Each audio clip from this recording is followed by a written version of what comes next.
What India thinks today summit का आखिरी session है, लेकिन जो मेहमान इस मंच पर आने वाले हैं उनके प्रशंसक कहते हैं कि जहां वो खड़े होते हैं लाइन वहीं से शुरू होती है। और तालियां इस वक्त जोरदार तरीके से उनका स्वागत करने के लिए बजनी चाहिए, क्योंकि कोई उन्हें राजनीति का चाणक्य कहता है, कोई किंग मेकर। राजनीति के ना जाने कितने कीर्तिमान उनकी कामयाबी के गवाह हैं। शायद इसीलिए बीजेपी के कार्यकर्ता कहते हैं, जहां शाह है वहां राह है। बिल्कुल सुबी, और वैसे तो उन्हें परिचय की कोई जरूरत नहीं है, लेकिन अपने दर्शकों को उनके राजनीतिक जीवन की एक छोटी सी झलक हम जरूर दिखलाना चाहें। एक राजनेता जिसका चुनावी गणित वहीं से शुरू होता है जहां विरोधियों की सोच खत्म होती है। नाम है अमित शाह। जम्मू एंड कश्मीर के पीएको को आप भारत का हिस्सा नहीं मानते हो क्या? जान दे देंगे इसके लिए, क्या बात कर रहे हो आप? दुनिया के सबसे बड़े लोकतंत्र के गृह मंत्री, दुनिया के सबसे ताकतवर चुनावी गठबंधन के चेयरपर्सन, दुनिया की सबसे बड़ी पार्टी के पूर्व अध्यक्ष। आप चुप नहीं कर सकते हो। 130 करोड़ की जनता ने हमें चुनकर यहाँ भेजा है। राजनीति के करीब 40 साल के करियर में अमित शाह ने संघर्ष और कामयाबी के बीच लंबा सफर तय किया। सिर्फ 19 साल की उम्र में अखिल भारतीय विद्यार्थी परिषद से जुड़ने वाले अमित शाह 2014 में भारतीय जनता पार्टी के सबसे युवा अध्यक्ष बने और 2019 में देश के सबसे कम उम्र के गृह मंत्री भी। ईश्वर की शपथ लेता हूँ कि बतौर गृह मंत्री अमित शाह की सबसे बड़ी कामयाबी मानी गई कश्मीर में बिना किसी हिंसा के संविधान से धारा 370 को हटाया जाना, सिटीजनशिप अमेंडमेंट एक्ट को लाना और अंग्रेजों के बनाए आईपीसी, सीआरपीसी और साक्ष्य कानून में अभूतपूर्व संशोधन करना। अमित शाह को उनके विरोधी भी राजनीति का चाणक्य मानते हैं और बीजेपी कार्यकर्ता कहते हैं कि शाह है तो कुछ भी संभव है। जोरदार तालियों से स्वागत करिए देश के गृह मंत्री अमित शाह जी का, जिनसे बातचीत के लिए मैं मंच पर बुलाती हूं मेरे सहयोगी निशांत चतुर्वेदी।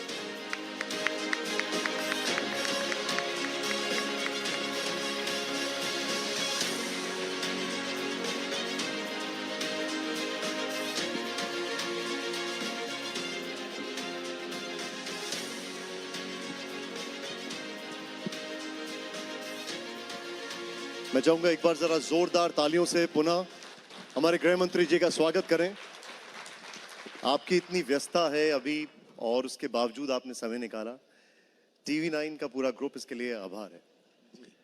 अमित शाह जी, अभी जैसे आपने एवी में देखा, हमने बताया कि देखा कि विरोधियों की सोच जहां पर खत्म होती है, अमित शाह जी का गणित वहां से शुरू होता है। बहुत से लोग ये जानना चाहते हैं कि आखिर ऐसा कौन सा राजनीति का शास्त्र अमित शाह जी ने पढ़ा है जो दूसरे नहीं पढ़ पाए? नहीं, मैं तो मेरी पार्टी के सिद्धांतों के आधार पर काम करने के अलावा और कुछ नहीं करता। कठोर परिश्रम मेरा स्वभाव है और जो लक्ष्य तय होते हैं पार्टी तय करती है, मेरे नेता तय करते हैं। वो लक्ष्य को सिद्ध करने के लिए मैं बड़ी शिद्दत से प्रयास करता हूँ। सफलता विफलता हमेशा ईश्वर के हाथ में होती है। इससे ना निराश होना चाहिए ना खुश होना चाहिए।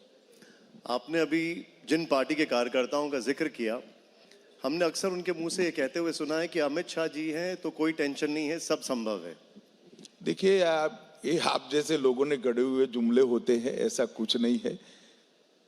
मेरी पार्टी सैकड़ों पराजयों को हजम कर यहाँ तक पहुंची है। ये बात सही है कि सैकड़ों पराजय के कारण पराजय सहन करने की हमें आदत पड़ी हुई है और अब मोदी जी के नेतृत्व में विजय की आदत भी, लगातार विजय की आदत भी हमें पड़ रही है। तो अभी जिस तरीके से गृह मंत्री जी आपका जीत का रथ चल रहा है और ये कहा जा रहा है कि सब संभव है, अब देखते हैं हम जो एक बहुमत की सरकार है उस पर भी संकट आ गया है। हम हिमाचल की बात कर रहे हैं, वो भी कोई रणनीति का हिस्सा है? नहीं, इसमें कोई रणनीति नहीं है। वो पूरी कांग्रेस में बिखराव है, पूरे इंडिया गठबंधन में बिखराव है।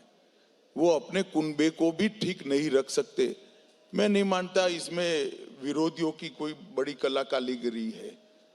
वो अपने कुनबे को ठीक नहीं रख से इसी के कारण टूटता जा रहा है। नहीं, लेकिन जो हिमाचल के मुख्यमंत्री हैं उनका ये आरोप है कि उनके विधायकों को हरियाणा पुलिस और सीआरपीएफ ने एस्कॉर्ट करके किडनैप कर लिया।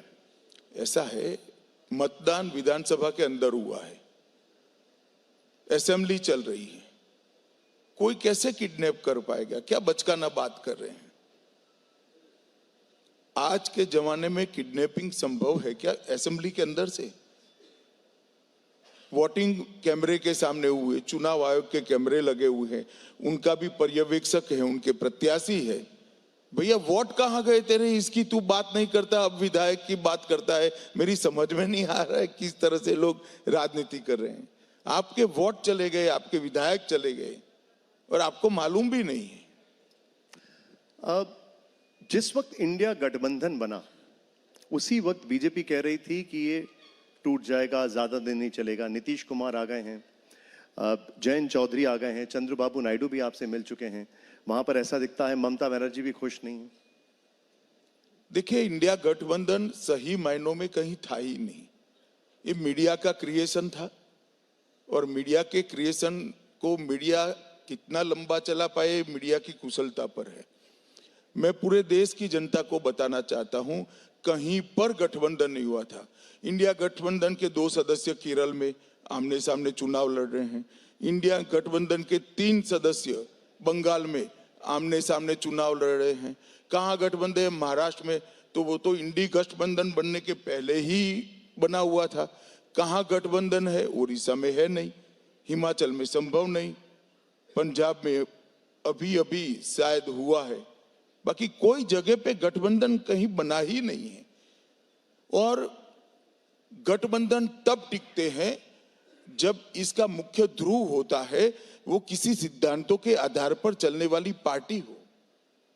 इंडी गठबंधन और कुछ नहीं है, 7 सत्ता लोलुप परिवारवादी पार्टियों का एक गठबंधन है, जिनके नेता अपने बेटे, बेटी, भतीजे और दामाद को मुख्यमंत्री या प्रधानमंत्री बनाने निकले हैं। किसी को भारत की चिंता नहीं है। मैं आज आपके कार्यक्रम के माध्यम से देश की जनता को बताना चाहता हूं, सबसे पहले कांग्रेस पार्टी, सोनिया जी के जीवन का एकमात्र लक्ष्य है कि शायद 21वीं बार राहुल गांधी सफलता से राजनीति में लॉन्च हो जाए और प्रधानमंत्री बनाने का वो प्रयास करेंगे। 20 बार फेल हो चुकी, 21वीं बार। उद्धव ठाकरे जी का लक्ष्य ये है कि बेटा उनका मुख्यमंत्री बन जाए। स्टालिन साहब का भी लक्ष्य है कि इनका बेटा मुख्यमंत्री जाए। ममता बनर्जी जी अपने भतीजे को बनाना चाहती, लालू जी बेटे को बनाना चाहते। इसमें गठबंधन कहाँ है भाई? ये बेटे, बेटी, दामाद और भतीजों को सत्ता पर बिठाने के कार्यक्रम से, स्वार्थी कार्यक्रम से एक साथ आए हुए परिवारवादी पार्टियों का जमावड़ा है। उसको बिखरना ही, ये संतरे की तरह बिखर जाएंगे। मेरी बात याद रखना, जैसे ही छिलका निकल जाता है, 2024 के परिणामों का छिलका निकलते ही ये पूरा संतरा बिखर जाना है, एक एक पड़ी इसकी अलग हो जानी। लेकिन 2024 से पहले जो बिखरना शुरू हुआ है, अब जैसे जयंत चौधरी, ये बिखराव नहीं है अभी, बिखराव काउंटिंग के दूसरे दिन से देखना। सब लोग कहेंगे राहुल बाबा लीडर न होते तो हम जीत जाते। जयंत चौधरी जी आपके साथ आए, बीजेपी का यह कहना था कि जाट समुदाय उनके साथ है, तो फिर जयंत चौधरी जी की जरूरत क्यों पड़ी? मुझे तो आपकी भी जरूरत है, आप ज्वाइन कर लो ना भैया। मेरी पार्टी देश के अंदर परिवार नियोजन में मानती है। भारतीय जनता पार्टी के कार्यकर्ताओं के बारे में परिवार नियोजन नहीं है। हमारे एजेंडा से जो सहमत है वो सबका भाजपा में स्वागत है। हमारे एजेंडे पर चलना है बस। नीतीश कुमार जी कसम खाकर गए थे कि वो एनडीए में नहीं जाएंगे। ऐसा क्या हुआ कि वो वापस आ गए हैं गृह मंत्री जी? देखो भाई, तुम रॉन्ग नंबर पर सवाल पूछ रहे हो। ये सवाल आपको नीतीश जी को पूछना है। मैंने कहा ना, मेरी पार्टी बड़ी फर्म है कि मेरी पार्टी के एजेंडा, मेरी पार्टी के सिद्धांतों के साथ जो सहमत है मोदी जी के नेतृत्व को जो स्वीकार करता है वो सभी का स्वागत है। लेकिन क्या इससे आपको नहीं लगता कि उनकी विश्वसनीयता घटेगी, इससे नुकसान होगा? वो तो जनता तय करेगी, आप मत करो यहाँ एक कमरे में बैठकर विश्वसनीयता। आरजेडी आरोप लगा रही है कि अगर नीतीश कुमार ने यू टर्न लिया है तो बीजेपी ने भी यू टर्न लिया है।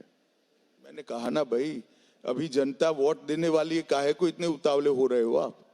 परिणाम आने दो, मालूम पड़ेगा विश्वसनीयता किसकी घटी है किसकी बढ़ी है। थोड़ा फॉरवर्ड लुकिंग सवाल है गृह मंत्री जी, विधानसभा चुनाव में भी चेहरा क्या नीतीश कुमार होंगे? देखिए, अभी हम लोकसभा का चुनाव लड़ रहे हैं, दोनों पार्टियां बैठकर सारी चीजें तय करेगी और कुछ तो हम पर छोड़ दो।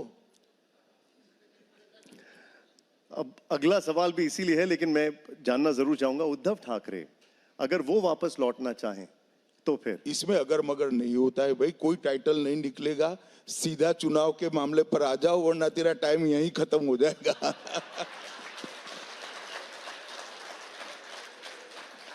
तो अगर बात चुनाव की जाए गृह मंत्री जी, तो आरोप ये लगाए जा रहे हैं कि चुनावों के चलते एक बहुत बड़े सम्मान का राजनीतिकरण कर दिया गया, भारत रत्न का।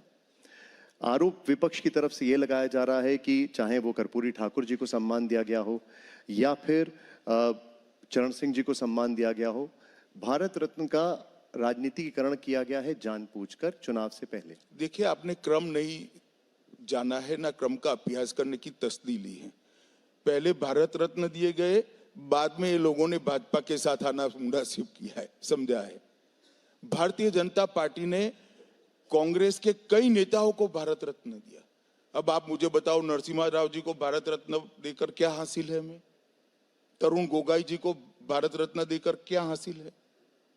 ये कांग्रेस पार्टी नहीं है जो दादा पिता मां इनको ही भारत रत्न देगी। ये भारतीय जनता पार्टी है जिन्होंने योगदान किया है, irrespective of ideology and political party, हम उनको सम्मानित करेंगे और करना चाहिए। सरदार पटेल जैसे महान व्यक्तित्व को कितने साल लग गए भारत रत्न देने में। चंद्रशेखर जी ना आते तो शायद भारत रत्न न मिलता।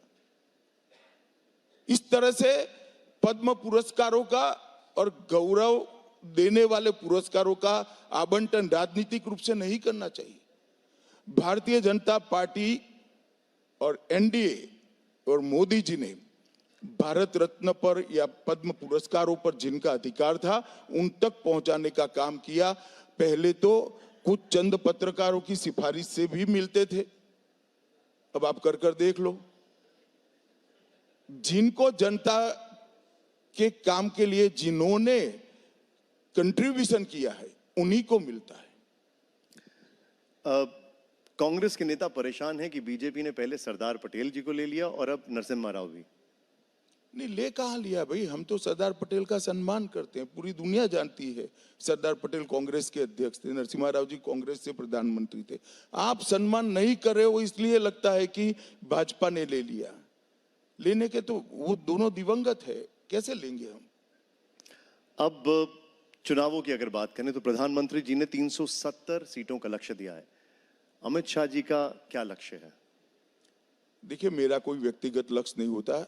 हमारे नेता नरेंद्र मोदी जी ने भारतीय जनता पार्टी के कार्यकर्ताओं के सामने लक्ष्य रखा है और जनता को विनती करी है कि हमें 370 सीट देकर 400 पार कराइए एनडीए को। ये नरेंद्र मोदी जी का लक्ष्य है और हम सब इसी लक्ष्य के अंदर आते हैं।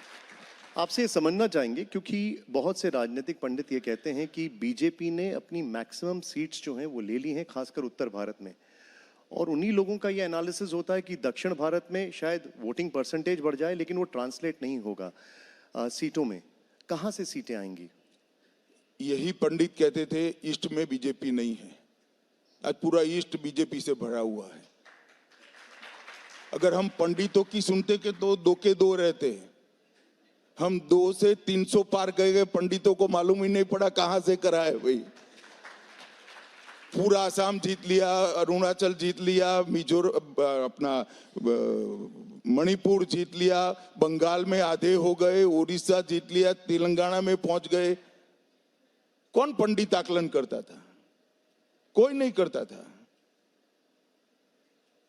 जब देश को हमारी पार्टी के नेता पर विश्वास है तो देश एक है, हर जगह से वोट मिलेगा, हर जगह से सीट मिलेगी और हम 400 पार कर कर तीसरी बार लगातार 2/3 बहुमत के साथ सरकार बनाएंगे। गृहमंत्री जी, प्रधानमंत्री मोदी जी ने कई बार अपने वक्तव्यों में कहा कि पहले 5 साल गड्ढे भरने के होंगे, उसके बाद दूसरे 5 साल जन आकांक्षाओं के और फिर अगले 5 साल कड़े फैसलों के। क्या वो कड़े फैसले हो सकते हैं? देखिए, मोदी जी ने 2014 से लेकर अब तक समय समय पर, उचित समय पर बहुत कड़े फैसले लिए हैं। हमने कभी जनता को अच्छे लगे ऐसे फैसले नहीं लिए हैं, जनता के लिए अच्छे हो ऐसे फैसले लिए हैं। ये दोनों में बड़ा अंतर होता है। मैं आपको श्रृंखला के साथ बताता हूं। सबसे पहले 1 रैंक 1 पेंशन का फैसला हमने लिया, जो 40 साल से हमारे सेना के जवानों की मांग थी, कोई एडवाइस नहीं करता था, मोदी जी ने हिम्मत से फैसला लिया। उसके बाद हमने नोटबंदी का फैसला लिया। यूपी के चुनाव सर पर थे, 17 में चुनाव थे, 16 में हमने दिया। सभी लोग कहता था बहुत बड़ी गलती हो गई। उसके बाद यूपी में 325 सीट के साथ सबसे बड़ी सरकार अब तक की 2017 में बनाई। उसके बाद हमने जीएसटी लाया। सभी लोग कहते थे उल्टा पड़ जाएगा। आज एक देश एक कर की कल्पना हमने साकार कर ली है। पूरी दुनिया आश्चर्यचकित होकर देख रही है कि 130 करोड़ की आबादी वाले देश में जीएसटी जैसा कानून कैसे लॉन्च हो गया। जब हमने एनपीए पर कठोर कार्रवाई करनी चालू हुई, सब कहते थे कि इंडस्ट्री बिखर जाएगी, इकोनॉमी बिखर जाएगी।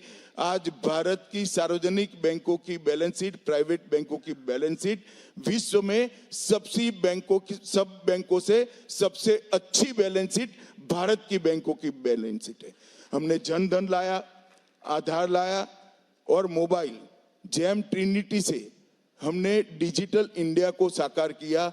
कोई इस देश में 10 साल के पहले कल्पना नहीं करता था कि सब्जी वाली ठेले पर आपको कहे कि साहब मोबाइल से पेमेंट करो, कैश नहीं लिया जाता है। ये परिवर्तन नरेंद्र भाई लाए। सर्जिकल स्ट्राइक और एयर स्ट्राइक, सारे लोग आकलन करते थे युद्ध हो जाएगा, ये हो जाएगा, वो हो जाएगा। मोदी जी ने फर्म निर्णय लिया कि जो होगा वो होगा, हम देखेंगे, लड़ेंगे, जीतेंगे।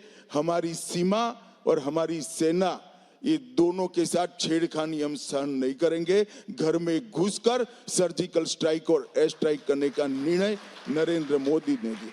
3 तलाक का कानून सालों से बात होती थी, नहीं इंप्लीमेंट होता था। नरेंद्र मोदी सरकार ने 3 तलाक लाया भी, बिल भी लाया और 3 तलाक को समाप्त कर कर लाखों लाखों मुस्लिम महिलाओं को अधिकार देने का बात किया।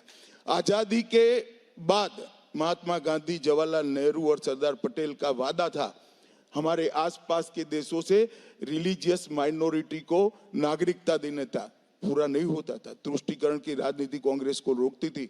हमने सीएए का फैसला किया, हमने 370 और 35A को समाप्त कर दिया और आज कश्मीर भारत का अभिन्न अंग है। इस देश में 2 विधान, 2 प्रधान और 2 निशान नहीं होंगे। हमारा 1950 से आंदोलन चल रहा था, मोदी जी के राज में ये समाप्त हुआ। 30 साल के बाद हम नई शिक्षा नीति लाए। भारत की मिट्टी की सुगंध भी वहां है, हमारी संस्कृति का संवर्धन भी है, हमारी भाषाओं का सम्मान भी है और विश्व की सबसे ओपन और आधुनिक एजुकेशन पॉलिसी हम लेकर आए। ये भी एक बहुत बड़ा कठोर फैसला था। 40 साल से देश में महिलाओं के आरक्षण की बात हो रही थी, मगर कोई दे नहीं पाता था। नारी शक्ति वंदन अधिनियम ने विधान मंडलों में और संसद में 33% मातृशक्ति को आरक्षण देकर आज उनको नीति निर्माण में सहयोगी बनाने का फैसला किया। हमने भारतीय न्याय संहिता, भारतीय नागरिक सुरक्षा संहिता और भारतीय साक्ष्य संहिता, 160 साल पुराने अंग्रेजों के कानून निरस्त होकर भारतीय क्रिमिनल जस्टिस सिस्टम बनाने का हमने कठोर फैसला किया। और सबसे बड़ी बात, 550 साल से देश जिसकी राह देख रहा था, प्रभु श्री राम अपने सम्मानित स्थान पर विराजमान हो, ये नहीं होता था। ये भी नरेंद्र मोदी ने यही 10 साल के अंदर किया और नरेंद्र मोदी जी ने इस देश के लोकतंत्र को मजबूत नींव डालने का काम किया। कोई भी देश का लोकतंत्र भ्रष्टाचार, परिवारवाद, जातिवाद और तुष्टीकरण इन नासूरों के साथ पनप नहीं सकता था। हर हमारा चुनाव ये 4 में से एक किसी न किसी नासूर से ग्रसित था। नरेंद्र मोदी जी ने परिवारवाद, भ्रष्टाचार, जातिवाद और तुष्टीकरण को समाप्त कर कर पॉलिटिक्स ऑफ परफॉर्मेंस को एस्टैब्लिश किया, जो विकास करेगा, जो देश को सुरक्षित करेगा, जो देश को समृद्ध करेगा, वो ही राज कर। कठोर फैसलों की भरमार है। अब क्या कठोर फैसले, तो समय जो आएगा हम करते जाएंगे।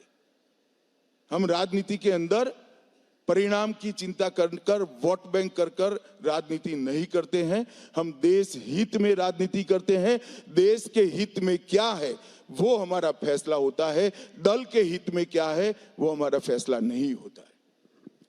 गृहमंत्री जी, एक चर्चा बहुत ज्यादा है, अगर हम शुद्ध राजनीति की एक और बात करें, वो ये है कि प्रधानमंत्री जी दूसरी सीट से दक्षिण से चुनाव लड़ सकते हैं, ऐसी चर्चा चल रही है। भैया मत पढ़ो ना, इसमें पार्लियामेंट्री बोर्ड का काम है, काहे को आप करने लगते हो? अब हमारी पार्टी ज्वाइन कर लो भाई, अगर ये सब जानना है तो चले। अब विपक्ष के एक बड़े आरोप पर मैं आता हूं। वो आरोप लगा रहे हैं कि सरकारी एजेंसियों का दुरुपयोग हो रहा है। उनका यह आरोप है कि ईडी जैसी एजेंसियों का गलत इस्तेमाल हो रहा है। देखिए, ये हमारा भ्रष्टाचार के विरुद्ध अभियान है। किसी कांग्रेस के एमपी के घर से 350 करोड़ रुपया मिले, कैश मिले, और कोई कहेगा हम पर कोई कार्यवाही नहीं करो क्योंकि हम एमपी साहब हैं। किसी मंत्री के घर में, तृणमूल कांग्रेस के घर से 51 करोड़ रुपया कैश मिले, गिनने के लिए मशीन कम पड़ जाए, गर्म हो जाए मशीन एसबीआई की, और वो कहेंगे हम पर कार्यवाही न करो भैया। कोई भर्ती में घोटाला करेगा, कोई गाय की तस्करी करेगा, कोई कोयले का घोटाला करेगा और कहेगा कार्यवाही नहीं करो। इस देश में अदालत नहीं है क्या? अदालत में जाना चाहिए।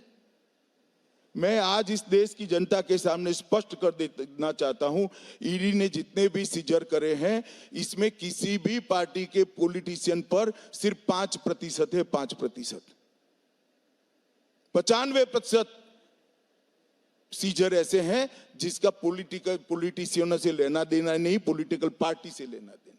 ये भ्रांति फैलाई जा रही है, और भ्रांति वो लोग फैला रहे हैं जो भ्रष्टाचार करना चाहते हैं, भ्रष्टाचार में आकंठ डूबे हैं, जिनका शासन ही भ्रष्टाचार कर रहा है। इनसे और क्या अपेक्षा कर सकते? 10 साल में 12 लाख करोड़ के घपले घोटाले भ्रष्टाचार किए। 12 लाख करोड़ का कुछ नहीं छोड़ा। अंतरिक्ष के अंदर देवास का किया, आसमान के अंदर भ्रष्टाचार किया, भूमि पर तो किया ही किया, कॉमनवेल्थ का, सबमरीन का किया समंदर में, और पाताल में भी कोयले की खानों का घोटाला कर दिया। कुछ नहीं छोड़ा इन्होंने। अब डर रहे हैं भाई, अग्रिम जमानत के लिए चले जाओ, अगर अरेस्ट करते तो जमानत कर कर बाहर आ जाओ, स्टे ले लो इंक्वायरी पर। ढेर सारे रास्ते हैं, और सब भारत के सबसे अच्छे वकील तो वही शरण में है, एक ही पार्टी में है, कांग्रेस पार्टी में। उन्होंने जाना चाहिए अदालतों में। इस देश में अदालत है, और कम से कम कांग्रेस पार्टी को एजेंसी के दुरुपयोग का सवाल नहीं उठाना चाहिए। भ्रष्टाचार छोड़ो, इंदिरा जी ने इमरजेंसी डालकर इस देश के पूरे विपक्ष को कारण बगैर जेल के अंदर आपातकाल में डाल दिया था, और पूरे देश, अखबार हो, टेलीविजन तो खैर बहुत थे नहीं, सरकारी ही चैनल थी, परंतु पूरे अखबारों पर इमरजेंसी लगा दी। ये क्या डेमोक्रेसी की बात कर रहे हैं भाई? लेकिन वो ये भी आरोप लगाते हैं गृहमंत्री जी कि जिनके ऊपर एक जमाने में बीजेपी भ्रष्टाचार के आरोप लगाती थी विपक्षी नेताओं के, अब बीजेपी के अंदर ही वो नेता जाते जा रहे हैं। बीजेपी के अंदर कोई आया भी होगा, परंतु किसी पर भी बीजेपी ने केस वापस नहीं लिया है। और मैं कांग्रेस पार्टी को कहना चाहता हूं कि आपके 10 साल में जो भ्रष्टाचार हुआ था, अरुण जी और सुषमा जी ने आपकी बखियां उखेड़ दी थी, आप तो बहिष्कार कर जाते हो। ढेर सारी पीआईएल हमने लगाई थी, कोर्ट ने उनको मजबूत कर दिया। सीबीआई इंक्वायरी उन्हीं की सरकार ने उन्हीं के खिलाफ करी थी। उस वक्त तो हमारी सरकार नहीं थी। 2G के पर किसने इंक्वायरी करनी पड़ी थी? कांग्रेस पार्टी ने। कॉमनवेल्थ पर किसको इंक्वायरी करनी पड़ी थी? कांग्रेस पार्टी ने। 40 ऐसे घपले थे जिसकी स्वयं कांग्रेस पार्टी ने ईडी और सीबीआई से जांच करी थी। तो उस वक्त किसका शासन था भाई? मैं आज भी कहना चाहता हूं कि 5% से ज्यादा राजनीतिक व्यक्तियों के सीजर नहीं हुए हैं। ईडी ने जो लाखों करोड़ रुपया सीज किया वो ब्लैक मनी के खिलाफ, भ्रष्टाचार के खिलाफ अभियान है। 95% सीजर काला धन वालों का है, 5% ये राजनेताओं का है। अब मैं आपसे एक भावुक क्षण की बात करूंगा। उस दिन मैं भी अयोध्या में था जब प्राण प्रतिष्ठा का था दिन, और पूरी दुनिया के राम भक्तों ने प्रधानमंत्री मोदी को बधाई दी। उस रोज आप भी लक्ष्मी नारायण मंदिर में थे। क्या वो क्षण था आपके लिए? नहीं, देखिए, मेरे लिए क्या, दुनिया भर के सभी श्रद्धा रखने वाले व्यक्तियों के लिए ये अद्भुत, स्मरण के बाहर न जाने वाला एक क्षण था। हमारे वैष्णव संप्रदाय में कहते हैं, कुछ लोगों की मन्नत होती है कि मूर्ति का दर्शन कर कर ही पानी पीते हैं, मन्नत होती है। आपद धर्म में कहीं शहर के बाहर जाना पड़ता है तो गुरु कहता है मनसा स्मरामी कर कर, आंख बंद कर कर ईश्वर की मूर्ति के दर्शन कर लेना। ये मनसा स्मरामी का मंत्र मोदी जी ने जो प्राण प्रतिष्ठा करी, आज देश के करोड़ों लोग आंख बंद करते ही रामलल्ला की मनोहर मूर्ति सबके सामने आ जाती। बहुत अद्भुत क्षण था, बहुत अद्भुत क्षण था, और पूरा देश भाव विभोर था। मैं लक्ष्मी नारायण मंदिर में बैठा था, लगभग मेरे साथ 800 से 1000 लोग बैठे थे। सबकी आंखों में आंसू थे। एक सैकड़ों साल से जो अपमानित, अपराध बोध के साथ जीते थे, हमारे पराजय की निशानी को संभाल कर रखे थे, आज वहां भव्य राम मंदिर बन गया। और सिर्फ राम मंदिर नहीं, काशी विश्वनाथ कॉरिडोर बढ़ा, सोमनाथ का मंदिर सोने का हो रहा है, बाबा केदार धाम और बद्रीनाथ का भी पुनरुद्धार करने का काम नरेंद्र मोदी जी के समय में हुआ। कांग्रेस पार्टी तुष्टीकरण की राजनीति के कारण हमारे देश के चेतना के केंद्रों को सम्मानित करने से डरती थी। हमने किसी का अपमान नहीं किया, हमारी चीज का सम्मान किया, और आज देश की जनता इसीलिए मोदी जी के साथ खड़ी है। लेकिन गृह मंत्री जी, इस पर भी विपक्ष के कई नेताओं को न्योता दिया गया, उनको बोला वहां पर आने के लिए, वहां पर काफी नहीं पहुंचे। उन सबका ये कहना था कि ये कार्यक्रम ऐसा लग रहा था जैसे बीजेपी का कार्यक्रम है। नहीं, बीजेपी का कौन सदस्य था वहां? ठीक बात है। आप अगर देश के प्रधानमंत्री को बीजेपी का कह दोगे तो कुछ बचता ही नहीं है भाई। वहां मंच पर जो लोग थे या तो संत थे या पदेन उपस्थिति थी, और मोदी जी इस देश के 130 करोड़ की जनता के प्रतिनिधि के रूप में श्री रामलल्ला के चरणों में अपनी श्रद्धा को व्यक्त करने के लिए, पूरे देश की श्रद्धा को व्यक्त करने। गृह मंत्री जी, दो पक्ष हैं। एक पक्ष कहता है कि राम के नाम पर राजनीति नहीं होनी चाहिए, और एक पक्ष ये कहता है कि जो राम लाए हैं हम उनको लाएंगे। आप क्या मानते हैं? देखिए, राजनीति तो तब होती जब मंदिर न बनता, क्योंकि मंदिर की डिमांड जिंदा रहती, जो कांग्रेस सालों से कर रही थी। हमने तो मंदिर बना दिया, समस्या ही समाप्त हो गई। अब विकास के नाम पर लोग वोट दे। हम तो कह रहे हैं, इस देश के 60 करोड़ गरीबों को 70 साल तक कांग्रेस ने इनको इनका सम्मान नहीं दिया। इस देश के दलित, इस देश के आदिवासी, इस देश के पिछड़ा समाज, इस देश के गरीब को कभी संवैधानिक अधिकार नहीं मिला। हमने 10 ही साल के अंदर 10 करोड़ माताओं के घर में चूल्हा जलाती थी, धुआं समाप्त कर कर गैस का सिलेंडर दे दिया, 14 करोड़ घरों में टॉयलेट दे दिए, 3 करोड़ माताओं को घर दे दिया, 60 करोड़ लोगों को प्रति व्यक्ति प्रति माह 5 किलो अनाज देने का काम नरेंद्र मोदी जी ने किया। 60 करोड़ लोगों को 5 लाख तक का सारा स्वास्थ्य का खर्चे के बोझ से उनको हमने मुक्त कर दिया। ढेर सारे इनके जीवन की समस्याओं का समाधान एक 10 साल में हो रहा है। मेरी कॉन्स्टिट्यूंसी में से आज मैं ही आता हूं। एक 80 साल की बुढ़िया ने कहा, शायद वो माई बेचारी आंख में आंसू के साथ कह रही थी, उन्हें कहा कि हो सकता भगवान ने इतना बड़ा अन्याय हमारे देश के साथ क्यों किया। मैंने बोला, क्या हो गया माई, क्या अन्याय हुआ तेरे साथ? कि मोदी अगर 50 साल पहले आता तो मेरा पूरा जीवन सुख में चला जाता। 370 हटने के बाद एक बड़ा परिवर्तन ये देखा कि जिस कश्मीर की सड़कों पर पत्थर चलते थे, अब वहां पर सचिन तेंदुलकर क्रिकेट खेल रहे हैं। बहुत बड़ा परिवर्तन आया भाई।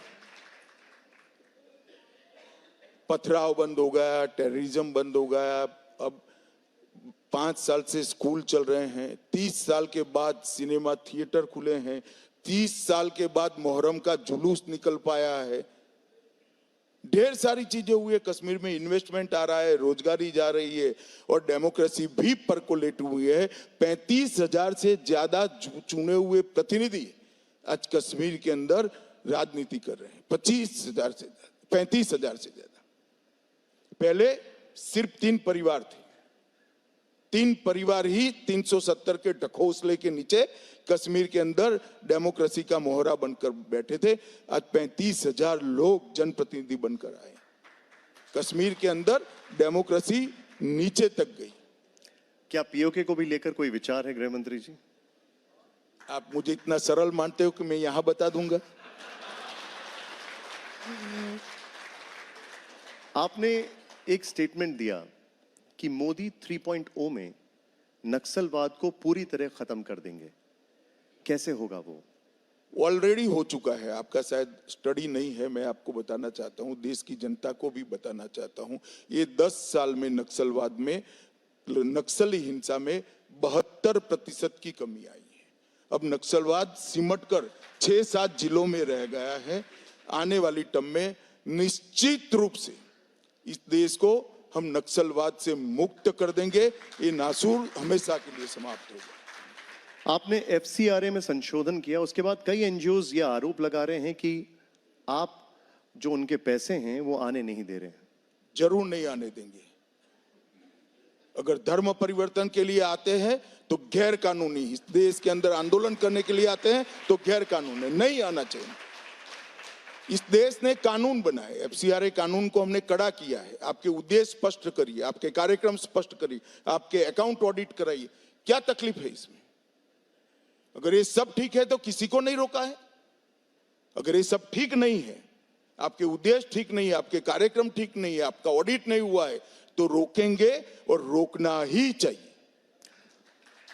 अंग्रेजों के बनाए कानून, इतने पुराने कानून आप लोगों ने बदल दिए। कैसे लगा कि अब वक्त आ गया इनको बदलने का? नहीं, देखिए, बहुत समय से कम लोकसभा की गृह विभाग की परामर्शदात्री समिति जो होती है, इसने 4 बार ये सिफारिशें की थी। 2 बार लॉ कमीशन ने की थी। और हम जानते थे कि ये कानून भारत के संविधान की स्पिरिट को जमीन पर नहीं उतारते हैं। इसलिए हमने एक बहुत बड़ा एक्सरसाइज किया। 19 से लेकर 24 तक का हजारों लोगों से कंसल्टेशन करने के बाद ये किया है। और मुझे आनंद है कि बाय एंड लार्ज देश ने इस कानूनों का स्वागत किया है। इसका नोटिफिकेशन भी हो गया है। और मैं देश की जनता को आश्वस्त करना चाहता हूं, ये कानून भारत की मिट्टी की सुगंध से बने हुए कानून है। ये कानून भारत को विश्व की सबसे आधुनिक क्रिमिनल जस्टिस सिस्टम देंगे। और एक कानून पूर्णतः अमल में आने के बाद मेरा आपको विश्वास है, मैं स्टडी कर कर बता रहा हूं कि 3 साल में किसी भी एफआईआर का जजमेंट सुप्रीम कोर्ट तक आ जाएगा। इसको कोई नहीं रोक सकता। अब समय आ गया है समय पर न्याय को प्राप्त करने का। गृह मंत्री जी, मणिपुर की हिंसा और एफएमआर का हटाना, क्या इसमें एकदम डायरेक्ट कनेक्शन है? एक प्रकार से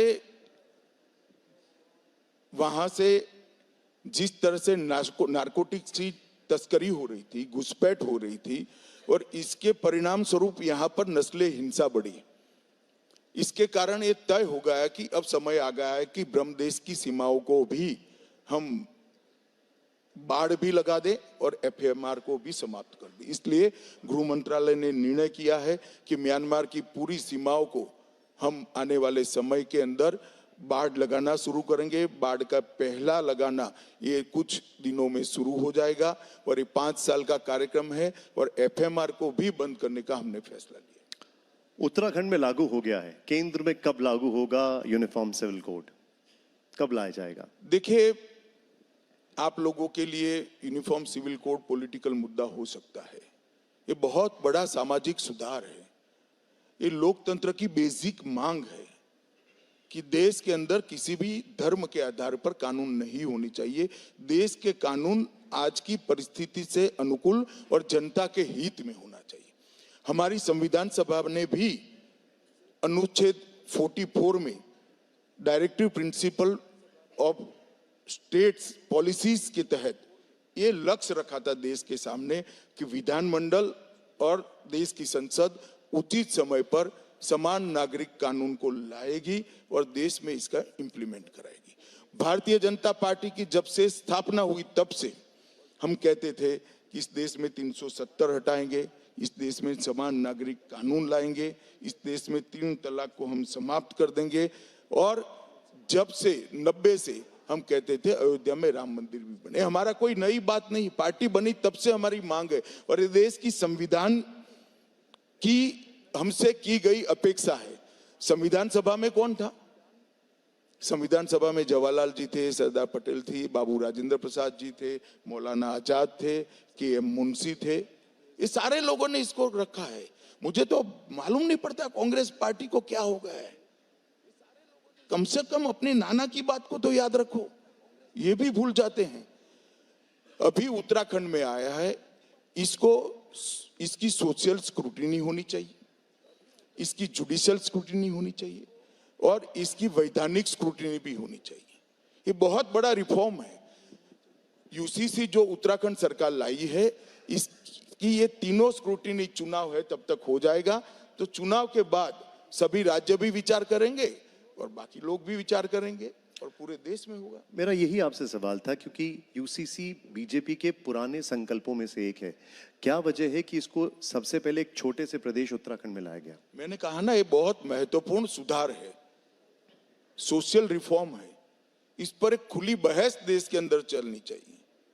आप यूसीसी क्यों लाए, इसकी जगह एक आपके यहाँ कार्यक्रम करिए, यूसीसी क्या है वो लोगों को बताना चाहिए, यूसीसी का इतिहास क्या है वो लोगों को बताना चाहिए, क्योंकि इस पर व्यापक बहस होनी चाहिए और उसके बाद पूरे देश में इसको लागू करना चाहिए। एक काउंटर क्वेश्चन विपक्ष की तरफ से ये है कि ओवैसी साहब और कई और लोग ऐसा कहते हैं कि ये हिंदू कोड बिल है, हिंदू राष्ट्र बनाने की कोशिश है।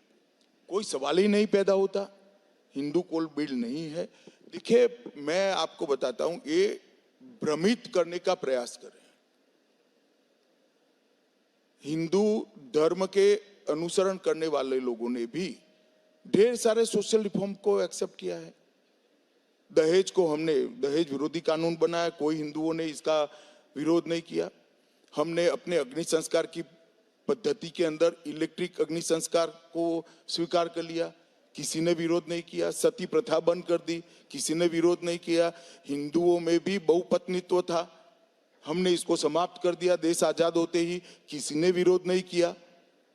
ये गलतफहमी फैलाई जा रही है, ये बिल्कुल सत्य से दूर बात है। वन नेशन वन इलेक्शन पर आपकी सरकार कितनी प्रतिबद्ध है? हमारी सरकार बिल्कुल प्रतिबद्ध है। इतने बड़े देश में बार बार चुनाव होना देश के लिए अच्छा नहीं है, देश के विकास के लिए अच्छा नहीं है, देश के अर्थतंत्र के लिए भी अच्छा नहीं। इसलिए इस देश में वन नेशन वन इलेक्शन होना ही चाहिए। इसीलिए मोदी जी ने कमेटी बनाई है, पूर्व राष्ट्रपति श्रीमान रामनाथ कोविंद जी की अध्यक्षता में वो कमेटी अपना काम कर रही है। मैं भी उसका मेंबर हूं। मैं ऐसा करता हूं, कुछ ही समय में इस पर रिपोर्ट पेश कर दी जाएगी। राहुल गांधी एक बहुत बड़े संवैधानिक बदलाव की बात कर रहे हैं। वो कह रहे हैं कि अगर उनकी सरकार आई तो 50% आरक्षण की सीमा जो है वो तोड़ देंगे। देखिए, राहुल गांधी जी को आपके अलावे देश में कोई सीरियसली नहीं लेता है भैया। आप इतनी शिद्दत से सवाल मत पूछे मुझे। नहीं, लेकिन मैं एक सवाल और जरूर पूछना चाहूंगा आपसे।